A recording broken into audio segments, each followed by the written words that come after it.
Hello there. Hello, Marion and A. Giggles and Evelyn and several other names came up. I can't remember who they are, but I'm very glad that you're all here. Welcome to a Fireside Reading. At the moment, we are reading an Agatha Christie, The Murder of Roger Ackroyd, and we have come to a very exciting 2 chapters today. And at the end of the second chapter, we are going to find out who done it, or at least who Poirot accuses of doing it. So I thought it'd be quite fun to play a little game, which is everybody who's on now, why don't you guess? If you know, don't guess. But if you don't know and you've just been listening along and reading along with me, then make a guess as to who of all the players you think done it. And if you write it in the comments now, in about 20 minutes, we will know. And you can tell me, because I generally tend to look when I click off, you can tell me how many people got it right, or if anybody indeed got it right. I wouldn't have got it right. I didn't read the book beforehand, but I do pre-read the chapters. So I now know. But I didn't know beforehand. Let's leave it at that. All right. I'm so glad you're all here. Very exciting. So I will be reading today and tomorrow. Then I'm going to take a little break until the following... Well, I think Monday. I'll know more. I'll tell you all tomorrow. Sorry, something's come up. I might be doing something and not be able to get back in time on Monday. So it may be Tuesday. But I will tell you all tomorrow what the plan is. But we're going to read a Christmas story up until Christmas and maybe a little bit after. And I can't wait for that. And then Hemingway's story after that. Okay. Welcome to a Fireside Reading of The Murder of Roger Ackroyd by Agatha Christie. Chapter 24, Ralph Peyton's Story. It was a very uncomfortable minute for me. I hardly took in what happened next, but there were exclamations and cries of surprise. When I was sufficiently master of myself to be able to realize what was going on, Ralph Peyton was standing by his wife, her hand in his, and he was smiling across the room at me. Poirot, too, was smiling and, at the same time, shaking an eloquent finger at me. "Have I not told you at least 36 times that it is useless to conceal things from Hercule Poirot?" he demanded. "That in such a case he finds out." He turned to the others. "One day, you remember, we held a little séance about a table, just the 6 of us. I accused the other 5 persons present of concealing something from me. 4 of them gave up their secret. Dr. Shepherd did not give up his. But all along, I have had my suspicions. Dr. Shepherd went to the 3 Boars that night, hoping to find Ralph. He did not find him there, but supposing, I said to myself, that he met him in the street on his way home. Dr. Shepherd was a friend of Captain Peyton's, and he had come straight from the scene of the crime. He must know that things looked very black against him. Perhaps he knew more than the general public did." "I did," I said ruefully. "I suppose I might as well make a clean breast of things now.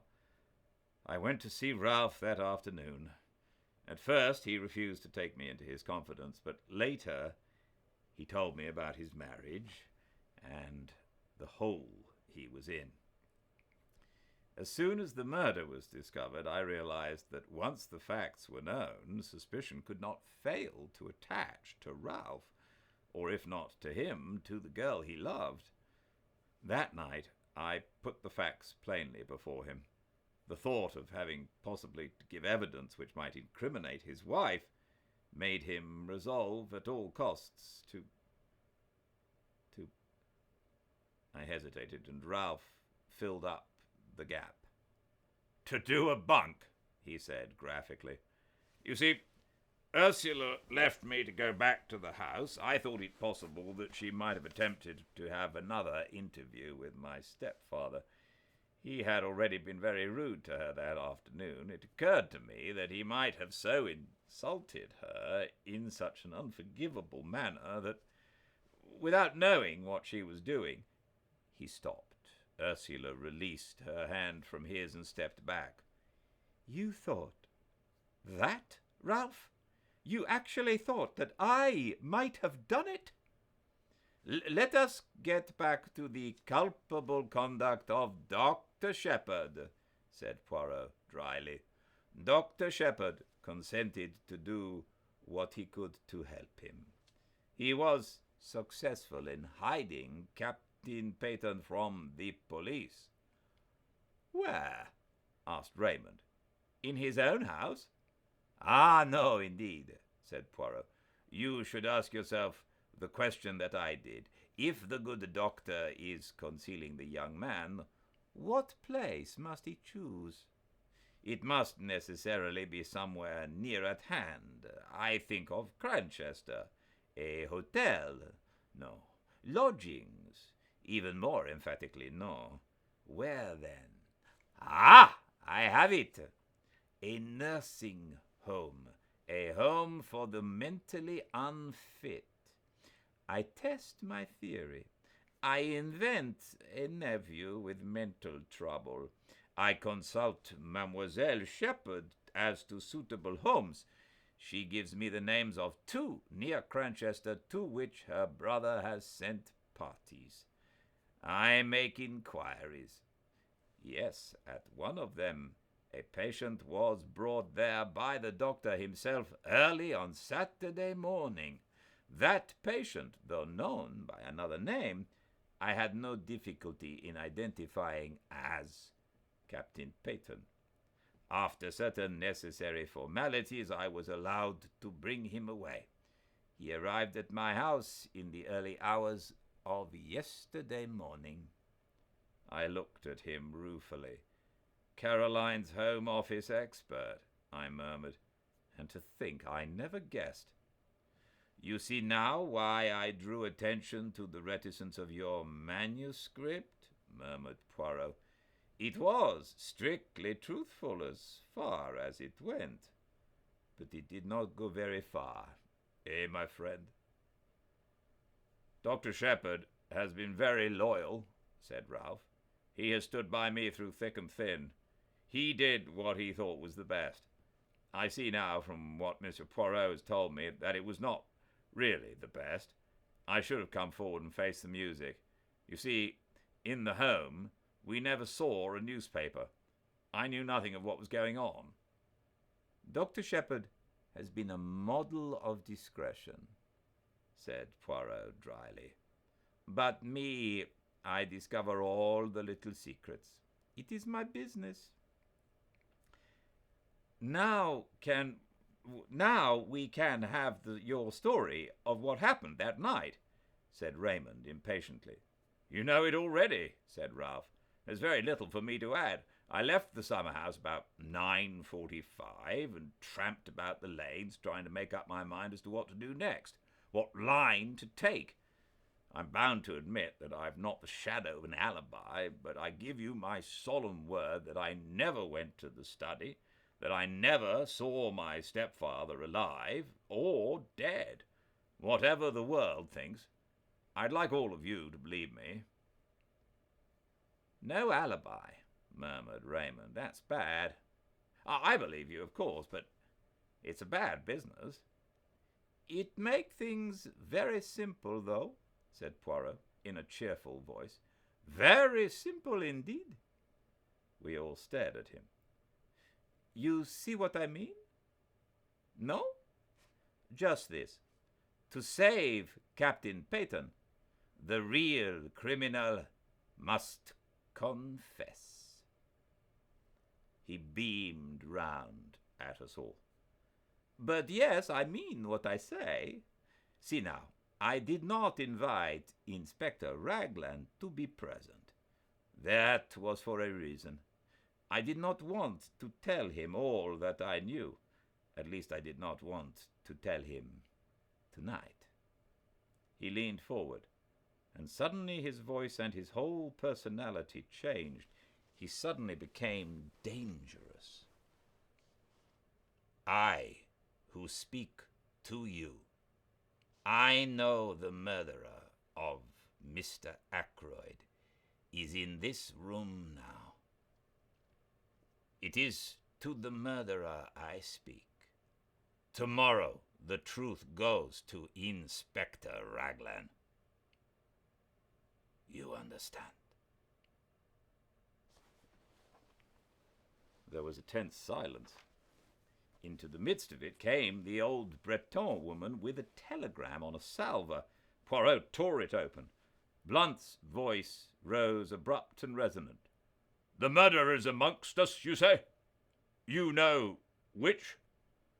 Poirot had read the message. He crumpled it up in his hand. I know now. He tapped the crumpled ball of paper. What is that? Said Raymond sharply. A wireless message from a steamer now on her way to the United States. There was a dead silence. Poirot rose to his feet, bowing. Messieurs et mesdames, this reunion of mine is at an end. Remember, the truth goes to Inspector Raglan in the morning.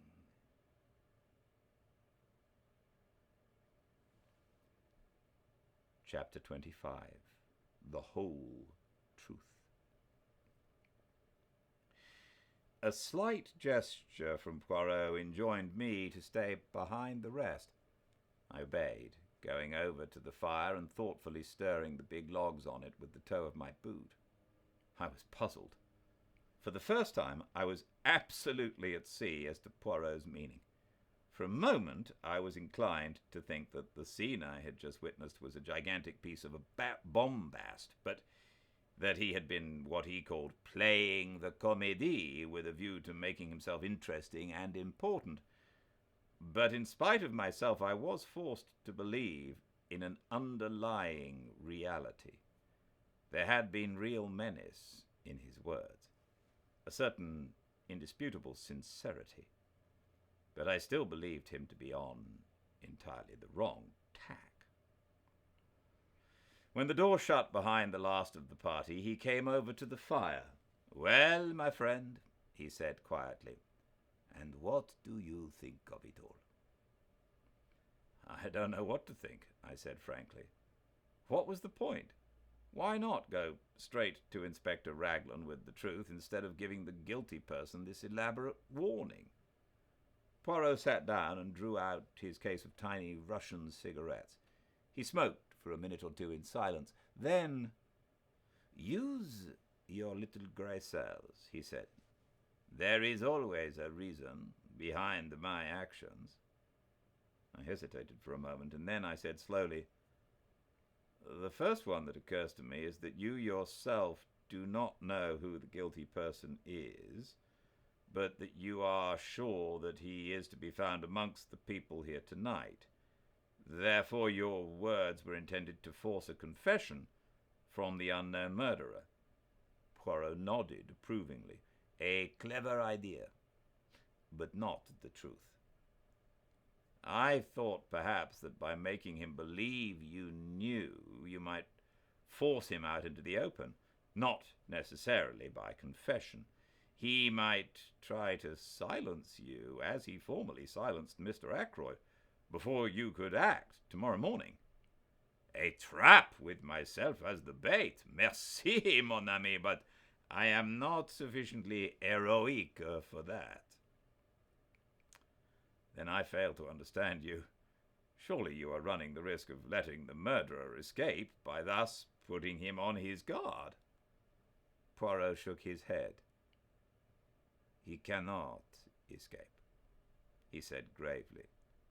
"There is only one way out, and that way does not lead to freedom." "You really believe that one of those people here tonight committed the murder?" I asked incredulously. "Yes, my friend." "Which one?" There was a silence for some minutes. Then Poirot tossed the stump of his cigarette into the grate and began to speak in a quiet, reflective tone. "I will take you the way that I have traveled myself. Step by step you shall accompany me, and see for yourself that all the facts point indisputably to one person. Now, to begin with, there were two facts, and one little discrepancy in time which especially attracted my attention. The first fact was the telephone call. If Ralph Peyton were indeed the murderer, the telephone call became meaningless and absurd. Therefore I said to myself, Ralph Peyton is not the murderer. I satisfied myself that the call could not have been sent by anyone in the house, yet I was convinced that it was amongst those present on the fatal evening that I had to look for my criminal. Therefore I concluded that the telephone call must have been sent by an accomplice. I was not quite pleased with that deduction, but I let it stand for the minute. I next examined the motive for the call. That was difficult. I could only get at it by judging its result, which was that the murder was discovered that night instead of, in all probability, the following morning. You agree with that? Yes, I admitted. Yes, as you say, Mr. Ackroyd, having given orders that he was not be disturbed, nobody would have likely gone to the study that night. Très bien. The affair marches, does it not? But matters were still obscure. What was the advantage of having the crime discovered that night in preference to the following morning? The only idea I could get hold of was that the murderer, knowing the crime was to be discovered at a certain time, could make sure of being present when the door was broken in, or at any rate immediately afterwards. And now we come to the second fact. The chair pulled out from the wall. Inspector Raglan dismissed that as of no importance. I, on the contrary, have always regarded it as of supreme importance. In your manuscript, you have drawn a neat little plan of the study. If you had it with you this minute, you could see that the chair being drawn out in the position indicated by Parker, it would stand in a direct line between the door and the window. The window? I said quickly. You too have my first idea. I imagined that the chair was drawn out so that something connected with the window should not be seen by anyone entering through the door. But I soon abandoned that supposition, for though the chair was a grandfather with a high back, it obscured very little of the window, only the part between the sash and the ground. Non, mon ami, but remember that just in front of the window there stood a table with books and magazines upon it. Now that table was completely hidden by the drawn-out chair, and immediately I had my first shadowy suspicion of the truth. Supposing that there had been something on that table not intended to be seen, something placed there by the murderer. As yet I had no inkling of what that something might be, but I knew certain very interesting facts about it. For instance, It was something that the murderer had not been able to take away with him at the time that he committed the crime. At the same time, it was vital that it should be removed as soon as possible after the crime had been discovered. And so, the telephone message and the opportunity for the murderer to be on the spot when the body was discovered. Now, 4 people were on the scene before the police arrived. Yourself, Parker, Major Blunt, and Major Raymond, Mr. Raymond. Parker I eliminated at once, since at whatever time the crime was discovered, he was the one person certain to be on the spot. Also, it was he who told me of the pulled-out chair. Parker then was cleared of the murder, that is. I still thought it possible that he had been blackmailing Mrs. Ferrars. Raymond and Blunt, however, remained under suspicion, since if the crime had been discovered in the early hours of the morning, it was quite possible that they might have arrived on the scene too late to prevent the object on the round table being discovered. Now, what was that object? You heard my arguments tonight in reference to the scrap of conversation overheard. As soon as I learned that a representative of a dictaphone company had called, the idea of a dictaphone took root in my mind. You heard what I said in this room not half an hour ago. They all agreed with my theory, but one vital fact seems to have escaped them. Granted that a dictaphone was being used by Mr. Ackroyd that night. Why was no dictaphone found? I never thought of that, I said.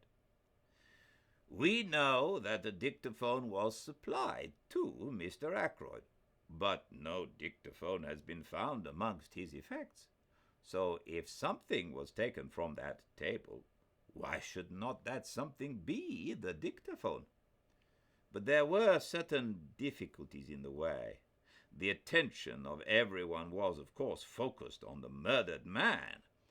I think anyone could have gone to the table, unnoticed by the other people in the room. But a dictaphone has a certain bulk. It cannot be slipped casually into a pocket. There must have been a receptacle of some kind, capable of holding it. You see where I am arriving? The figure of the murderer is taking shape. A person who was on the scene straight away, but who might not have been if the crime had been discovered the following morning. A person carrying a receptacle into which the dictaphone might be fitted. I interrupted. But why remove the dictaphone? What was the point? You are like Mr. Raymond. You take it for granted that what was heard at 9:30 was Mr. Ackroyd's voice speaking into a dictaphone. But consider this useful invention for a little minute. You dictate into it, do you not?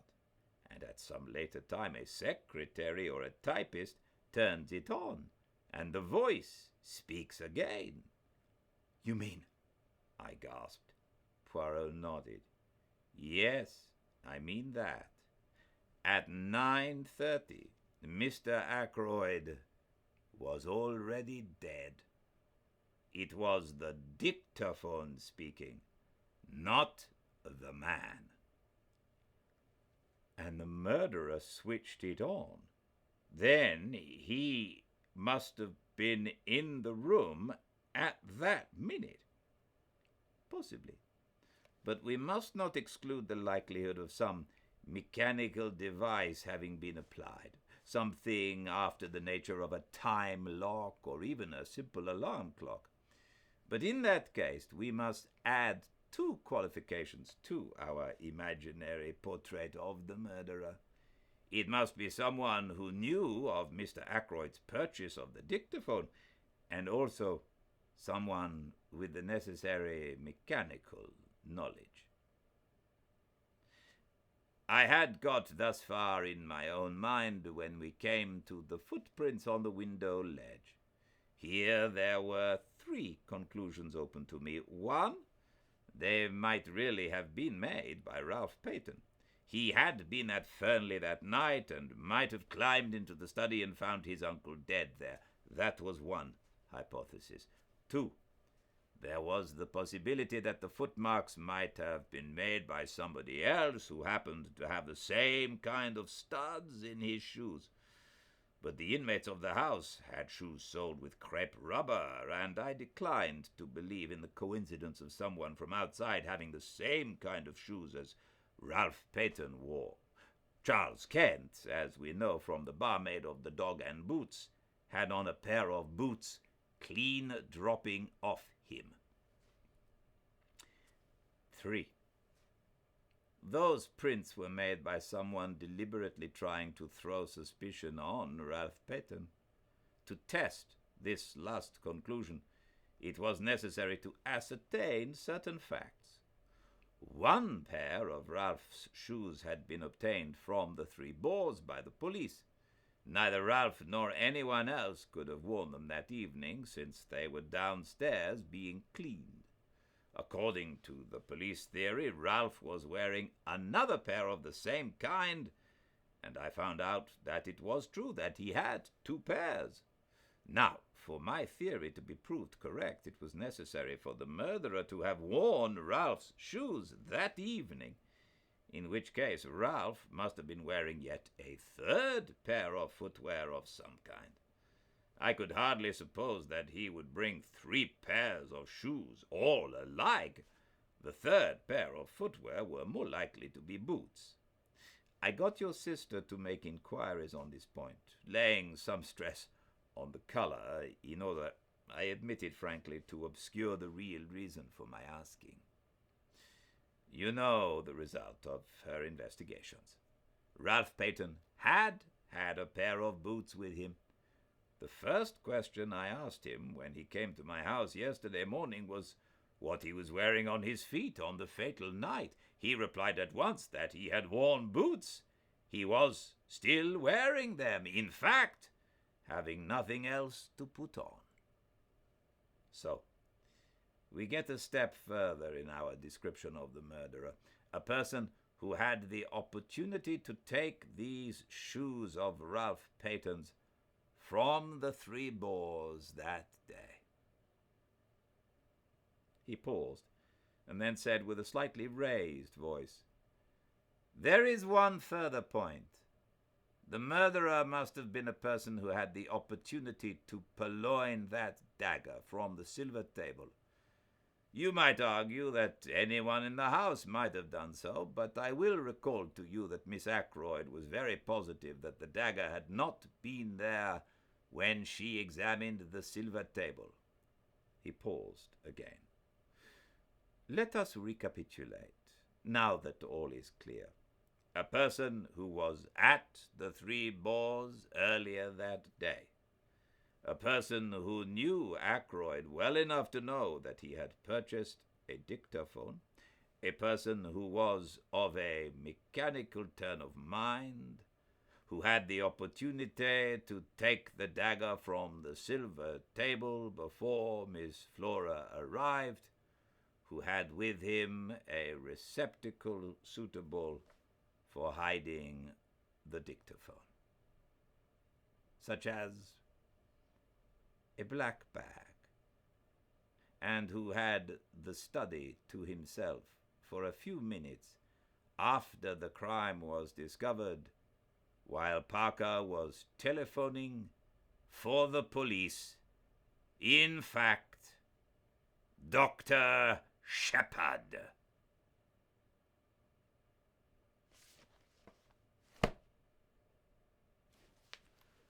All right. How many people worked it out? Or at least worked it out as far as we've got.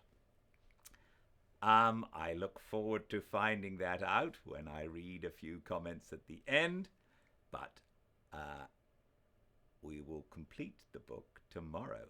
We have 2 smallish chapters to read tomorrow.